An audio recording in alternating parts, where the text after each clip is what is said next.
Hello friends, જલપાની રસોઈમાં આપનું સ્વાગત છે। આજે આપણે બનાવીશું મસાલા ઇડલી। જ્યારે પણ ઇડલી વધે ત્યારે તમે આવી રીતે મસાલા ઇડલી ઇઝીથી બનાવી શકો છો। ખૂબ જ ટેસ્ટી બને છે, ઝટપટ બની જાય તેવી રેસીપી છે। તો વિડીયોને એન્ડ સુધી જોતા રહેજો।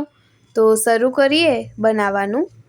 તો સૌથી પહેલાં મેં અહીંયા 1 નંગ લીલું મરચું ઝીણું સમારી લીધેલું છે। એના પછી 1 નંગ ટામેટું ઝીણું સમારેલું લીધું છે। એના પછી 1 નંગ ઝીણી સમારેલી ડુંગળી લીધી છે। અને મેં ઇડલી બનાવી હતી તો એમાંથી આટલી ઇડલી વધી હતી, તો એ ઇડલી લીધેલી છે। તો અહીંયા વધેલી ઇડલીમાંથી આપણે મસાલા ઇડલી બનાવવાના છીએ। હવે એના પછી ઇડલીને આપણે કટ કરી દેવાની છે। તો આવી રીતે એના ઊભા પીસ કરીને એના કટકા કરી દેવાના છે। તો અહીંયા મેં ઝીણા ઝીણા ચોરસ શેપમાં કટકા કરી દીધા છે। તો બધી જ ઇડલીને આવી રીતે કટ કરી દેશો।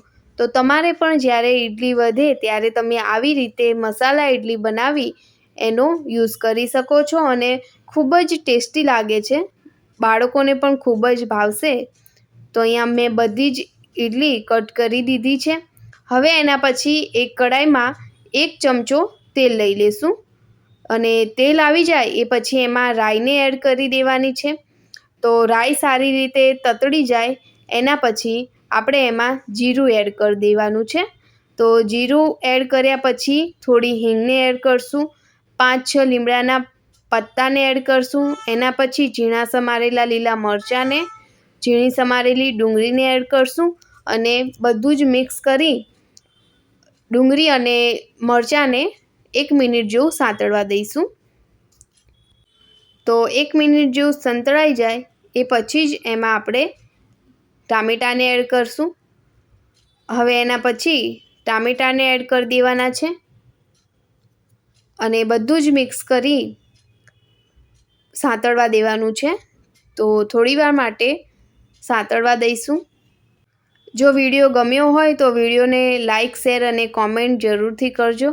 એના પછી એમાં થોડી હળદર એડ કરવાની અને લાલ મરચું પાવડર એડ કરવાનું અને ફરીથી બધું મિક્સ કરી દેવાનું છે। તો મિક્સ કર્યા પછી સાંતળવા દેવાનું છે। જો મારી ચેનલમાં નવા હોય તો મારી ચેનલને સબસ્ક્રાઈબ જરૂરથી કરજો। અવનવી રેસિપી તમને મળતી રહેશે। તો અહીંયા બધું સંતળાઈ ગયું છે। એના પછી ઇડલીને એમાં એડ કરી દેવાની છે અને હવે પછી એમાં મેં અહીંયા સાંભાર મસાલો 1.5 ચમચી નાખેલો છે।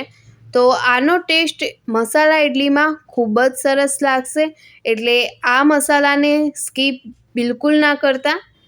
એમાં થોડું સ્વાદ મુજબ મીઠું ઉમેરી અને બધું જ મિક્સ કરી દેવાનું છે, સરસ એવું હલાવી દેવાનું છે। તો સાંભાર મસાલાનો ટેસ્ટ સરસ લાગે છે આમાં। તો જરૂરથી આ રેસિપી ટ્રાય કરજો અને તમને કેવી લાગી એ કોમેન્ટમાં જરૂરથી જણાવજો। એના પછી એમાં લીલી કોથમીરને એડ કરી દેવાની અને બધું ફરીથી હલાવી લેવાનું છે। તો અહીંયા એકદમ ટેસ્ટી એવી આપણી મસાલા ઇડલી તૈયાર થઈ ગઈ છે ને એકદમ ઇઝી રેસિપી। હવે એના પછી એક સર્વિંગ પ્લેટ લઈ લઈશું અને એમાં આપણી મસાલા ઇડલીને સર્વ કરી દેવાની છે। તો મારી આજની આ રેસિપી તમને કેવી લાગી એ કોમેન્ટમાં જણાવવાનું ભૂલતા નહીં અને જો નવા હોય ને તો મારી ચેનલને સબસ્ક્રાઈબ જરૂરથી કરજો। સબસ્ક્રાઈબ કરવું તદ્દન ફ્રીમાં છે।